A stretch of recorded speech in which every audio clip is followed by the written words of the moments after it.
Bom dia a todos, graça e paz da parte do Senhor. Estamos de volta para continuarmos o estudo da nossa lição da Escola Sabatina, que está abordando o tema O amor de Deus pela humanidade. É a primeira lição de uma série de estudos que são baseados no livro Caminho a Cristo. E o tópico de hoje é o quarto tópico da nossa lição. Traz como título Nosso Substituto e Fiador. Eu já fiz a minha oração, espero que você também já tenha orado para que possamos ser conduzidos pelo Espírito Santo nesse estudo tão maravilhoso. A pergunta A diz assim: qual é a base da salvação de nossa alma? Você já parou para pensar nessa questão? Qual é a base da nossa salvação? Os textos de referência é o de 1 Coríntios 1:30 e Atos 16:31. E nós lemos assim: Mas vós sois dele, em Jesus Cristo, o qual para nós foi feito por Deus sabedoria e justiça e santificação e redenção. E Atos 16:31. Crê no Senhor Jesus Cristo e será salvo tu e a tua casa. A base da nossa salvação, queridos, é crer em Jesus, é ter fé no sacrifício que ele ofereceu na cruz do Calvário. Ao morrer na cruz, eu vou ler um texto da nota aqui da lição. Ao morrer na cruz, Jesus transferiu a culpa do transgressor para si mesmo, o divino substituto, por meio da fé nele como redentor pessoal do pecador. Os pecados de um mundo culpado, representados em tom de carmesim, foram imputados ao fiador divino. Jesus carregou nossas culpas, nossas iniquidades, nossas transgressões, nosso pecado. Isso significa que nós não precisamos estar carregando esse fardo, porque ele já carregou por nós.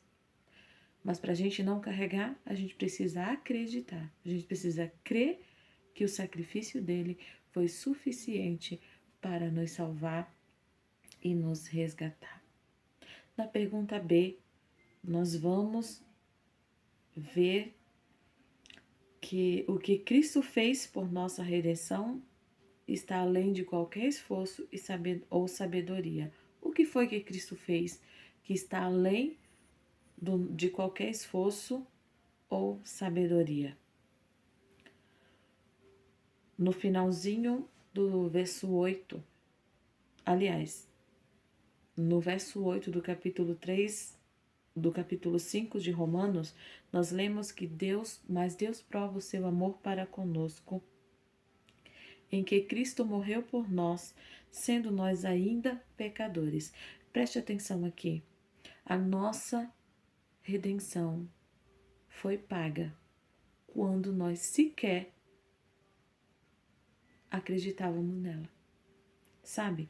Então, nós não tínhamos merecimento algum. Jesus se entregou, ele pagou o preço, ele foi fiador para que nós fôssemos resgatados de uma vida de pecado. Isso a gente não consegue entender, mas é justamente aí que entra em ação a fé. Nós precisamos aceitar esse sacrifício. Somente o Filho de Deus poderia realizar a nossa redenção, pois apenas aquele que estava no seio do Pai é que poderia revelá-lo. Somente aquele que conhecia a altura e a profundidade do amor de Deus é que poderia manifestar esse amor.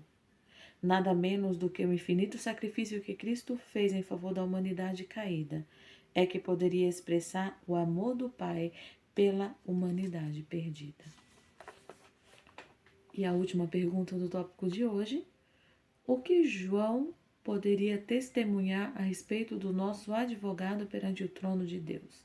Agora nós vamos para o primeiro capítulo do Evangelho de João, onde nós vemos uma descrição,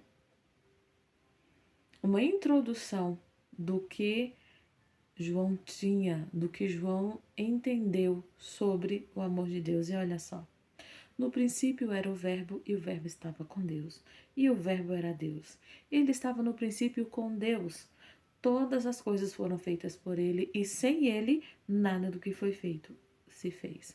João testemunhou que Jesus era o Verbo, ele estava na criação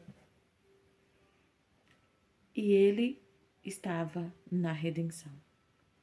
Apenas ele tinha força para lutar as batalhas contra o grande adversário de Deus e da humanidade, e como nosso substituto e fiador, concedeu poder àqueles que se apegam a ele pela fé, para que se tornem vencedores em seu nome e por meio dos seus méritos. Queridos, que nós possamos aceitar e lançar mão desses méritos que estão à nossa disposição. Fiquem com Deus. Amém. Amanhã nós estudaremos o quinto tópico, então eu te convido a permanecer acompanhando os vídeos.